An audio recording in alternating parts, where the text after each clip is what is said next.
سے پوچھا، بابا جی گنہگاروں کی قبروں کا بھی کچھ احوال بتائے۔ بابا جی افسردہ لہجے میں بولے، اب آدمی کی قبر تیار کرتے ہوئے بہت مشقت کرنا پڑتی ہے۔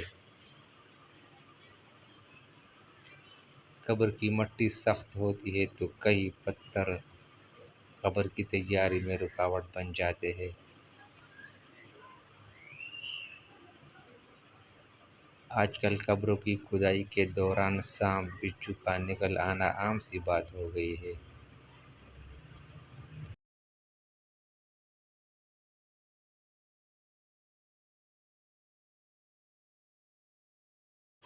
کئی قبروں کی کھدائی کرتے ہوئے عجیب سی وحشت اور گھبراہٹ طاری ہو جاتی ہے۔ چونکہ قبر کی کھدائی ننگے پاؤں کی جاتی ہے۔ کئی قبروں کی کھدائی میں میرے پیر جلنے شروع ہو گئے تھے۔ میں نے اپنی زندگی میں قبر کی تیاری کے دوران قبر سے دھواں بھی نکلتے دیکھا اور آگ کے شعلے بھی۔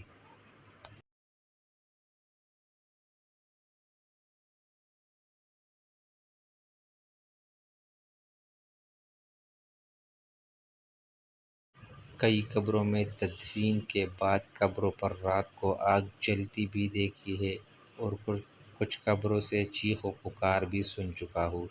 یہ باتیں بابا جی میرے مختلف سوالوں کے جواب میں مجھے بتا رہے تھے اور عالم تصور میں میں اپنی قبر کی فکر میں گم ہو گیا کہ نہ جانے میری قبر میں سے روشنی نکل کر گورکن کا وجود روشن کرے گی یا گورکن کے پیر جلا ڈالے گی، اور پھر کیا خبر قبر بھی نصیب ہو کہ نہ ہو۔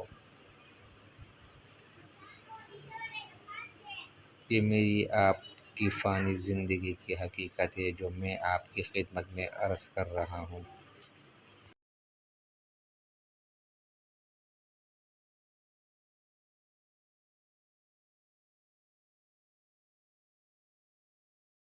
قبر ہمارا وہ مستقل گھر ہے جس میں ہمارا سور کے پھونکے جانے تک رہنا مقدر ٹھہر چکا ہے۔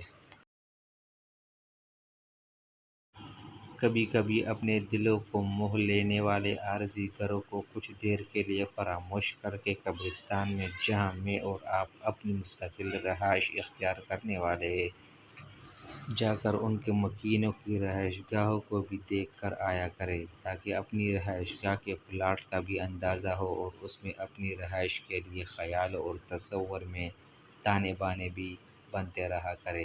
قبرستان دنیا کی واحد انٹرنیشنل ہاؤسنگ سوسائٹی ہے جس میں آپ کو 2 گز کا پلاٹ بغیر ترقیاتی کاموں کے ملتا ہے، جہاں ہر فرد کو اپنے پلاٹ میں روشنی، کشادگی، خوشگوار ہواؤں اور باغات وغیرہ کا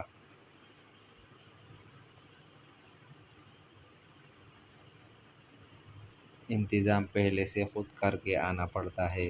لہٰذا کیا ہی اچھا ہو کہ جب میں اور آپ اپنے مستقل گھروں کو جائیں تو سارے انتظامات پہلے سے مکمل ہوں، اور کمی ہو تو صرف میرے اور آپ کی آمد کی۔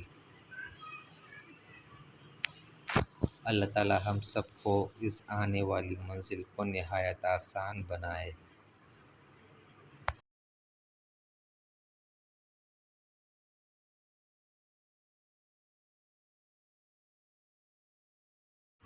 آمین یا رب العالمین۔ میرے نہایت ہی محترم و مکرم قارئین کرام، چلتے چلتے ایک آخری بات عرض کرتا چلوں کہ اگر یہ تحریر یا پوسٹ اچھی لگے تو مطالعے کے بعد مزید تھوڑی سی زحمت فرما کر اپنے دوستوں سے بھی شیئر کر دیا کیجیے۔ یقین کیجیے کہ اس میں آپ کا بمشکل ایک لمحہ صرف ہوگا، لیکن ہو سکتا ہے کہ اس ایک لمحہ کی اٹھائی ہوئی تکلیف سے آپ کی شیئر کردہ تحریر ہزاروں لوگوں کے لیے سبق آموز اور باعث مغفرت ثابت ہو۔